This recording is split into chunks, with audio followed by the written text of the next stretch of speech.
Pemain timnas Indonesia, Rizky Ridho, buka suara terkait kelakuan supporter Bahrain yang kerap menyalakan laser untuk mengganggu lawan. Hal tersebut sempat terjadi ketika Bahrain menjamu Jepang pada 10 September lalu. Kala itu, beberapa pemain Jepang terlihat mendapat sorotan laser berwarna hijau. Kejadian ini bahkan sempat membuat pelatih Jepang, Hijame Moriya Sugeram karena menilai hal tersebut sebagai salah satu bentuk kecurangan. Seperti yang diketahui, cahaya laser bisa mempengaruhi konsentrasi pemain di lapangan. Meski begitu, timnas Jepang tetap mampu meraih kemenangan. Bahkan, Samurai Biru sanggup membabat Bahrain dengan skor telak 5-0. Sementara itu, timnas Indonesia akan menjalani laga melawan Bahrain pada Kamis, 10 Oktober 2024. Ini merupakan matchday ketiga grup C putaran ketiga kualifikasi Piala Dunia 2026 zona Asia. Pertandingan nantinya terlaksana di Bahrain National Stadium. Ancaman teror laser tentu berpeluang kembali terjadi. Menanggapi hal ini, Rizky Ridho ternyata tak terlalu memusingkan ancaman tersebut. Pemain berposisi sebagai bek itu menegaskan hanya ingin fokus ke pertandingan dan meraih hasil terbaik. Jujur saya belum punya pengalaman waktu saya bermain ada laser. Tapi tentunya itu bukan menjadi suatu masalah bagi saya. Karena fokus saja ke pertandingan, kata Rizky Ridho. Tim asuhan Shin Tae-yong kini menempati peringkat keempat grup C dengan raihan 2 poin. Tambahan 3 poin akan bisa membuat timnas Indonesia merangsek ke peringkat kedua. Namun, timnas Indonesia tentu patut mewaspadai Bahrain. Pasalnya, Bahrain sempat tampil mengejutkan dengan mengalahkan Australia pada laga perdana. Sebuah video yang baru-baru ini diunggah ke YouTube mengungkapkan bahwa timnas Bahrain telah secara resmi mendapatkan sanksi dari FIFA terkait kualifikasi Piala Dunia 2026 zona Asia. Sanksi ini diterapkan setelah beberapa penggemar Bahrain terlihat menggunakan laser hijau selama pertandingan melawan Jepang pada 10 September. Insiden ini segera memicu reaksi keras dari berbagai kalangan penggemar sepak bola, yang menilai tindakan ini sebagai bentuk kecurangan yang tidak dapat dibenarkan. Pelatih Jepang, Hajime Moriyasu, mengungkapkan bahwa para penggemar Bahrain berusaha mengalihkan perhatian para pemainnya dengan laser, yang bisa mengganggu konsentrasi di lapangan. Selain itu, mereka juga mencemooh lagu kebangsaan Jepang selama pertandingan, yang semakin memperburuk atmosfer. Moriyasu menyatakan rasa kecewanya yang mendalam terhadap tindakan penggemar yang mengarahkan sinar laser ke mata striker Ayase Ueda saat ia bersiap mengeksekusi penalti. Dikutip dari laman Antara, ia berpendapat bahwa tindakan ini tidak hanya merugikan fokus pemain, tetapi juga bisa membahayakan keselamatan mereka. Moriyasu juga menyesalkan perilaku penggemar yang mencemooh lagu kebangsaan Jepang sebelum pertandingan dimulai di Stadion Nasional Bahrain. Hingga saat ini, belum ada informasi resmi dari FIFA mengenai jenis sanksi yang akan dijatuhkan kepada timnas Bahrain. Meskipun begitu, timnas Bahrain tetap dijadwalkan bertanding di kualifikasi Piala Dunia 2026 zona Asia Grup C melawan Indonesia pada 10 Oktober. Situasi ini menciptakan tantangan yang harus dihadapi oleh timnas Bahrain di tengah berbagai tekanan yang ada. Jepang berpesta gol 5-0 di kandang Bahrain. Hasil ini membawa Samurai Biru kukuh di puncak klasemen Grup C kualifikasi Piala Dunia 2026 zona Asia. Bahrain versus Jepang pada matchday kedua kualifikasi Piala Dunia 2026 zona Asia Grup C berlangsung di Stadion Al Bahrain Al Watani, Selasa, 10 September 2024. Samurai Biru hampir membuka gol di menit ke-8. Kaoru Mitoma melepas umpan silang yang bisa disambar Ritsu Doan. Tembakan Doan gagal berbuah gol karena masih menerpa mistar. Bahrain membalas menebar ancaman dari lemparan jauh. Bola bisa ditanduk Kamil Al-Aswad. Zion Suzuki mengamankan gawang Jepang dengan bisa menepis bola. Jepang mendapat hadiah penalti pada menit ke-37.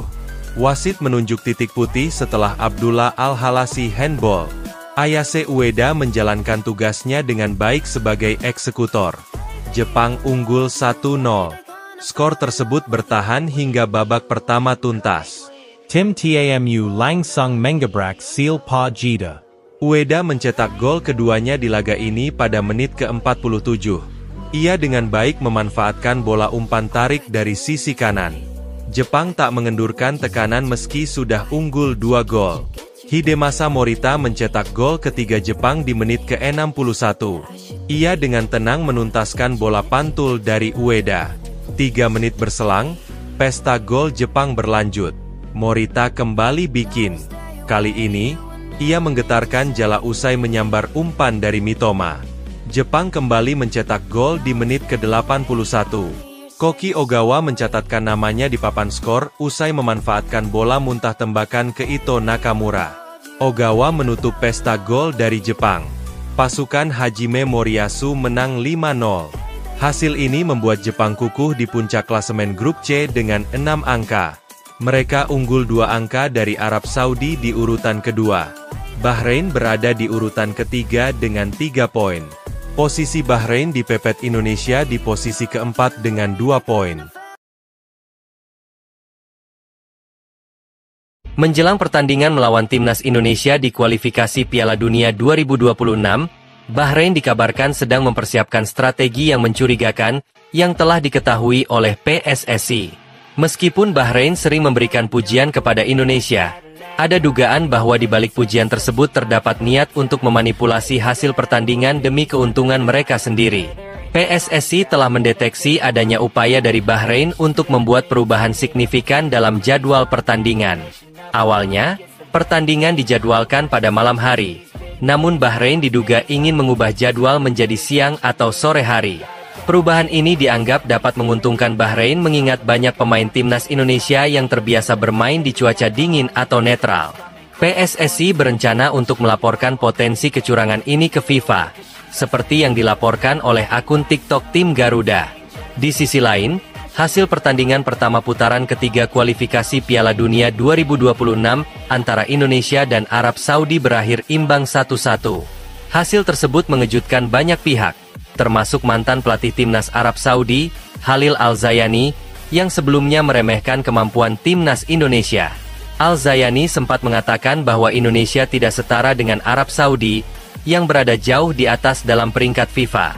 Arab Saudi, yang kini berada di peringkat 56 dunia dan posisi ke-7 di Asia, dianggap memiliki pengalaman yang jauh lebih besar dibandingkan Indonesia yang berada di peringkat 133 dunia dan posisi 23 di Asia. Arab Saudi sudah berlaga di 6 edisi Piala Dunia, termasuk 2 edisi terakhir pada 2018 dan 2022. Sementara itu, Indonesia hanya tampil sekali pada Piala Dunia 1938 saat masih bernama Hindia Belanda. Walaupun Al-Zayani meremehkan Indonesia, ia mengingatkan bahwa sportivitas tetap harus dijaga, dan setiap tim harus dihormati selama pertandingan. Kapten Timnas Australia, Matthew Ryan, mewaspadai betul Timnas Indonesia yang menjadi lawan mereka di matchday kedua grup C kualifikasi Piala Dunia 2026 zona Asia, Selasa 10 September 2024 pukul 19 waktu Indonesia Barat. Kiper AS Roma itu meminta Jackson Irvine dan kawan-kawan untuk fokus saat bersua Timnas Indonesia di Stadion Utama Gelora Bung Karno. Jika tidak fokus, Matthew Ryan meyakini skuad Socceroos julukan Australia kembali mengalami hasil buruk layaknya saat kalah 1-0 dari Bahrain di matchday pertama. Ex-kiper Brighton Hove Albion ini mengakui kualitas Timnas Indonesia. Sebab, ia pernah membela klub Liga 1 Belanda, AS Alkmaar, pada musim 2022-2023. Di saat bersamaan, personel Timnas Indonesia saat ini dihuni jebolan Liga 1 Belanda seperti Martin Paes, Jai Itzes, Nathan Choyaon, Ragnar Oratmangoen, dan banyak lagi. Kami mengenal diri kami sendiri dan Timnas Australia juga memiliki pengaruh Belanda, seperti Indonesia, di masa lalu. Sepak bola Belanda memainkan sepak bola yang modern dan itulah yang saya amati selama berkarir di Belanda, kata Matthew Ryan. Okezon mengutip dari Socceroos, Minggu, 8 September 2024. Kami tahu Indonesia memiliki kualitas untuk menyakiti kami jika kami tidak fokus. Kami wajib menutup kesempatan mereka untuk berkembang melalui gaya permainan kami sendiri, tegas kiper yang pernah merumput bersama Arsenal ini. Media Februari 2024, Australia pernah mengalahkan Timnas Indonesia 4-0 di 16 besar Piala Asia 2023. Meski Timnas Indonesia bermain lebih bagus, Australia yang memenangkan pertandingan karena memanfaatkan semua peluang menjadi gol. Berselang 6 bulan, kualitas Timnas Indonesia tak lagi sama. Secara kualitas, skuad asuhan Shin Tae-yong mengalami peningkatan. Masuknya sejumlah pemain keturunan tambahan menjadi salah satu faktornya. Tom Haye, Nathan Choi Aon, Martin Paes, Jai Itzes, Kelvin Verdong dan Ragnar Oratmangoen merupakan beberapa pemain yang belum bisa dimainkan Shin Tae-yong di Piala Asia 2023. Sekarang, kehadiran mereka mendongkrak kualitas timnas Indonesia. Hal itu terbukti saat timnas Indonesia tandang ke markas Arab Saudi di matchday pertama Grup C, Jumat 6 September 2024 dini hari waktu Indonesia Barat. Tampil cantik, timnas Indonesia menahan Arab Saudi 1-1. Hasil imbang atas Arab Saudi otomatis meningkatkan mental timnas Indonesia atas Australia. Apakah kemenangan bakal disegel timnas Indonesia atas Australia?